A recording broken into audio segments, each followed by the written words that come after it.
General property जो है basis के क्या है, देखिए आप कैसे। तो सबसे पहला प्रॉपर्टी है बेस जो होता है वो रेड लिटमस पेपर को ब्लू में क्या करता है, कन्वर्ट करता है। तो सबसे सिंपल वाला है। इसमें क्या करेगा कि बेस को अगर पानी में घुलाते हैं तो वो जो है क्या फॉर्म करता है जी, इलेक्ट्रोलाइट फॉर्म करता है, यानी कि एक इलेक्ट्रिकल कंडक्टर बनाता है, या आप बोल सकते हैं कि इलेक्ट्रोलाइट बनाता है। इलेक्ट्रोलाइट क्या होता है जी, लिक्विड कंडक्टर को हम क्या बोलते हैं, इलेक्ट्रोलाइट बोलते हैं। इसके पास से जो है बेसेस जो होते हैं एक्वस सॉल्यूशन में OH माइनस आयन देते हैं, इसको हम हाइड्रोक्साइड आयन बोलते हैं, या हाइड्रोक्सिल आयन या हाइड्रोक्सिल आयन उसको जो है कहा जाता है। इस पर से आपको क्या बताया गया चौथा पॉइंट में कि बेसेस जब एसिड से रिएक्ट करते हैं तो सॉल्ट और वाटर बनाते हैं, ठीक है। और ये जो रिएक्शन होता है न्यूट्रलाइजेशन रिएक्शन हम लोग इसको बोलते हैं, निष्क्रियकरण जो है अभिक्रिया इसको जो है कहा जाता है। यहाँ पे एग्जांपल में सोडियम हाइड्रोक्साइड जो इसको कास्टिक सोडा भी बोला जाता है, ये जो H2SO4 से रिएक्ट करता है सल्फ्यूरिक एसिड से, ये सोडियम सल्फेट नाम का सॉल्ट देता है और क्या देता है, ये वाटर देता है। ये न्यूट्रलाइजेशन रिएक्शन है, दोनों एक दूसरे के क्या करते हैं, दोनों एक दूसरे के इफेक्ट को क्या करते हैं, खत्म करते हैं, न्यूट्रलाइज करते हैं। इसके बाद जो है बेसेस जो होते हैं अमोनियम क्लोराइड सॉल्ट से, इन दोनों को जो है जब रिएक्ट कीजिएगा, दोनों को एक साथ हीट कीजिएगा तो ये जो है अनदर सॉल्ट और क्या करता है, वाटर जो है और अमोनिया गैस बीच में क्या होता है, ये प्रोड्यूस होता है, ठीक है। तो इस रिएक्शन को भी जो आपको ध्यान रखना है, बेस का एक प्रॉपर्टी है। बेस जो होता है अमोनियम सॉल्ट से जब रिएक्ट करता है, ठीक है, अमोनियम सॉल्ट से जब रिएक्ट करता है तो अमोनिया गैस क्या करता है, ये प्रोड्यूस करता है, ठीक है। इसको ध्यान रखना है। यहाँ पे एग्जांपल भी इसका जो दिया हुआ है, ये अमोनियम क्लोराइड एक प्रकार का सॉल्ट,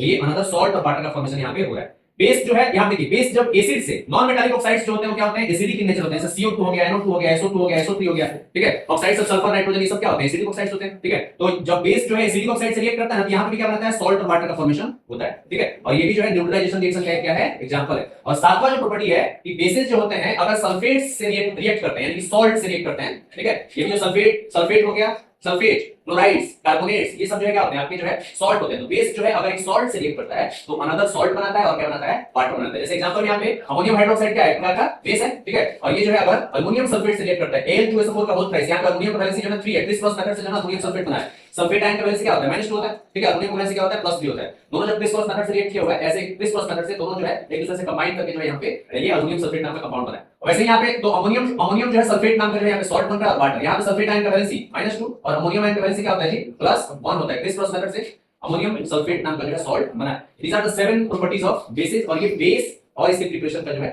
ये टॉपिक है।